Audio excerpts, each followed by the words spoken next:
Nicodemos era um homem rico, para começar. Segundo os historiadores, ele era um homem muito, muito rico. Porque ele vinha de uma descendência de pessoas dedicadas e pensava no presente, e pensava no futuro, e construía o seu futuro, pensando nas gerações futuras. Não só na condição financeira, mas através do conhecimento que estava disponível a respeito da vida espiritual. A Bíblia apresenta Nicodemos como um homem, príncipe dos judeus.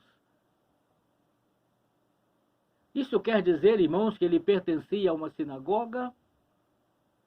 Isso quer dizer que ele era um homem que tinha sido instruído nas leis de Moisés? Isto demonstra que ele era um homem que era obediente aos seus antepassados, seus pais, e que deu prioridade ao adquirir conhecimento a respeito da lei de Deus, e tornando-se então um daquele com possibilidade de estar na liderança da sinagoga. Ele era um dos governadores do meio cristão, ele era um dos que participava do Sinédrio. Sinédrio, os irmãos conhecem bem, né? A história, o começo, que foi criado por o servo de Deus no passado, que elegeu 70 homens, Moisés. Ele achou que Deus orientou que ele separasse 70 homens para que pudesse ajudá-lo e que levantasse líder de 50, de 100, de 1000, que pudesse estar à frente para julgar a causa do povo de Deus, julgar com justiça, irmãos.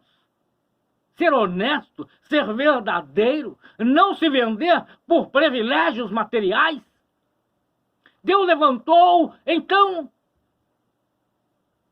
os judeus tinham o Sinédrio, que eram homens dotados de conhecimento, homem dedicado à lei de Moisés, mas existia dois grupos dentro da sinagoga, que eram os saduceus e os fariseus. Eu quero que você preste atenção. Isto é um pouco da revelação do Evangelho de Jesus Cristo para aqueles que buscam em Jesus conhecimento a respeito do reino de Deus. E na sinagoga havia dois grupos, que eram os saduceus e os fariseus. Eu quero também destacar que hoje, irmão, no meio evangélico, tem os saduceus e tem os fariseus.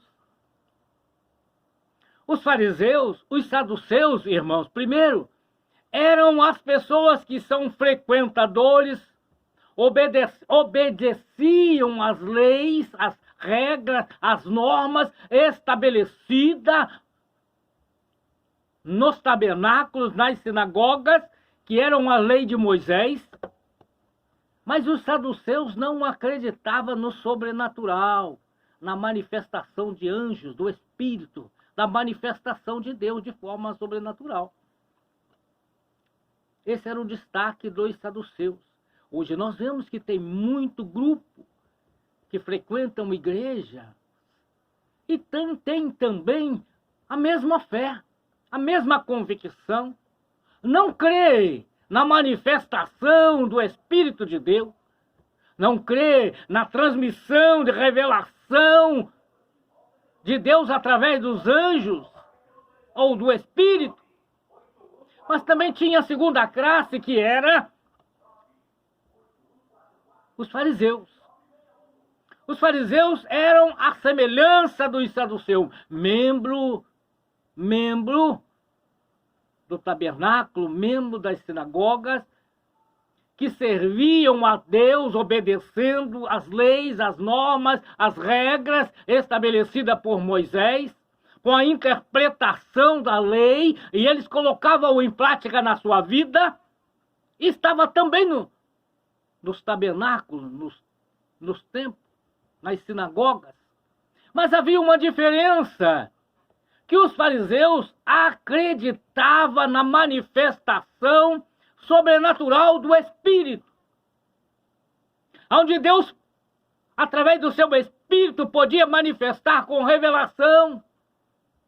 Eles criam na manifestação da revelação através dos anjos. Eram os fariseus. E eles viviam uma vida buscando uma vida de santidade, uma vida de conhecimento.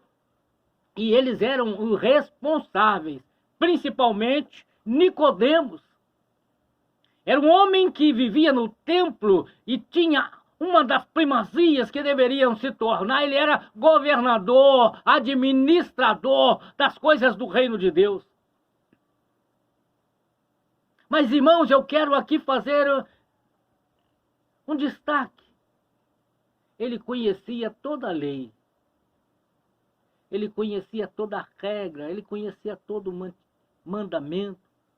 Ele era um homem dedicado à obra de Deus. Ele era dizimista. Ele era ofertante.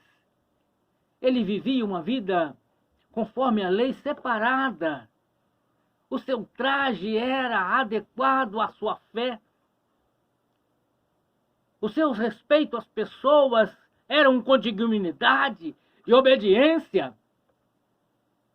Mas ele começou então a ver que havia alguma coisa diferente que estava acontecendo nos seus dias, porque na lei de Moisés já mostrava